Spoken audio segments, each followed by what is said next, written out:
This is a LibriVox.org recording by Jeff Dugweiler. Thus Spake Zarathustra by Friedrich Nietzsche. Translated by Thomas Common. Part 2, Chapter 29. The Tarantulas. Lo, this is the tarantula's den. Wouldst thou see the tarantula itself? Here hangeth its web. Touch this so that it may tremble. Here cometh the tarantula willingly. Welcome, tarantula. Black on thy back is thy triangle and symbol, and I know also what is in thy soul. Revenge is in thy soul. Wherever thou bitest, there ariseth black scab. With revenge thy poison maketh the soul giddy. Thus do I speak unto you in parable, ye who make the soul giddy, ye preachers of equality. Tarantulas are ye unto me, and secretly revengeful ones. But I will soon bring your hiding places to the light. Therefore do I laugh in your face my laughter of the height. Therefore do I tear at your web, that your rage may lure you out of your den of lies, and that your revenge may leap forth from behind your word justice. Because for man to be redeemed from revenge, that is for me the bridge to the highest hope and a rainbow after long storms. Otherwise, however, would the tarantulas have it. Let it be very justice for the world to become full of the storms of our vengeance. Thus do they talk to one another. Vengeance will we use, and insult, against all who are not like us. Thus do the tarantula hearts pledge themselves, and will to equality. That itself shall henceforth be the name of virtue, and against all that hath power will we raise an outcry. Ye preachers of equality, the tyrant frenzy of impotence crieth thus in you for equality. Your most secret tyrant longings disguise themselves thus in virtue words. Fretted conceit and suppressed envy, perhaps your fathers' conceit and envy, in you break they forth as flame and frenzy of vengeance.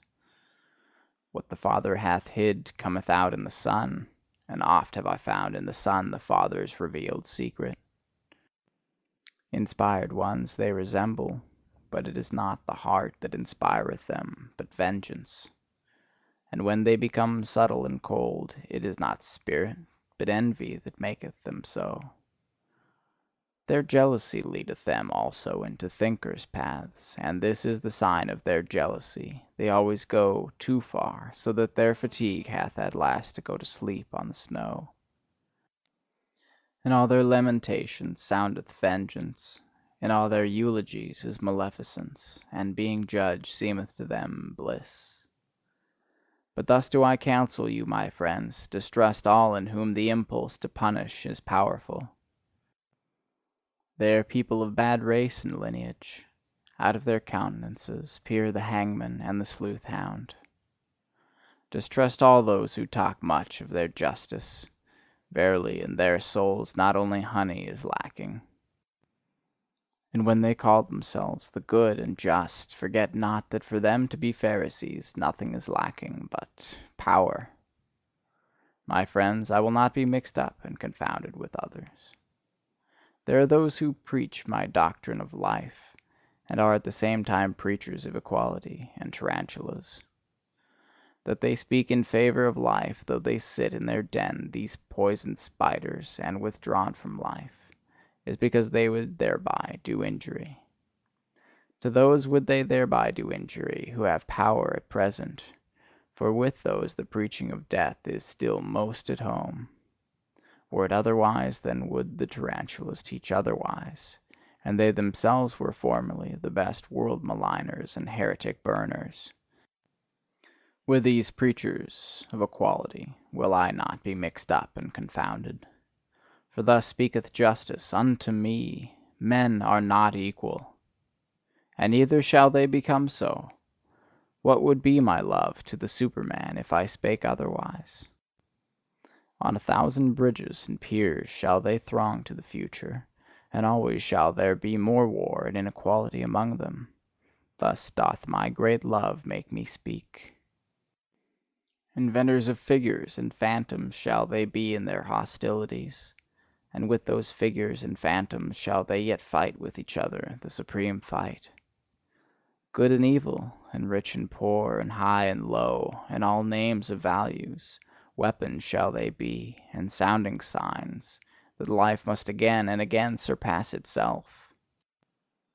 Aloft will it build itself, with columns and stairs, life itself; into remote distances would it gaze, and out towards blissful beauties. Therefore doth it require elevation. And because it requireth elevation, therefore doth it require steps, and variance of steps and climbers. To rise striveth life, and in rising to surpass itself. And just behold, my friends, here where the tarantula's den is, riseth aloft an ancient temple's ruins. Just behold it with enlightened eyes. Verily, he who here towered aloft his thoughts in stone knew as well as the wisest ones about the secrets of life. That there is struggle and inequality even in beauty, and war for power and supremacy, that doth he here teach us in the plainest parable. How divinely do vault and arch here contrast in the struggle! How with light and shade they strive against each other, the divinely striving ones! Thus steadfast and beautiful, let us also be enemies, my friends! Divinely will we strive against one another!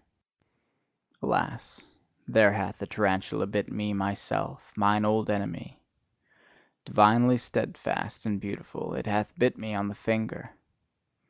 Punishment must there be, and justice, so thinketh it.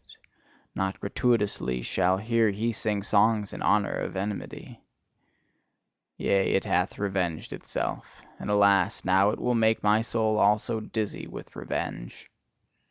That I may not turn dizzy, however, bind me fast, my friends, to this pillar. Rather will I be a pillar saint than a whirl of vengeance. Verily, no cyclone or whirlwind is Zarathustra, and if he be a dancer, he is not at all a tarantula dancer. Thus spake Zarathustra. End of chapter 29.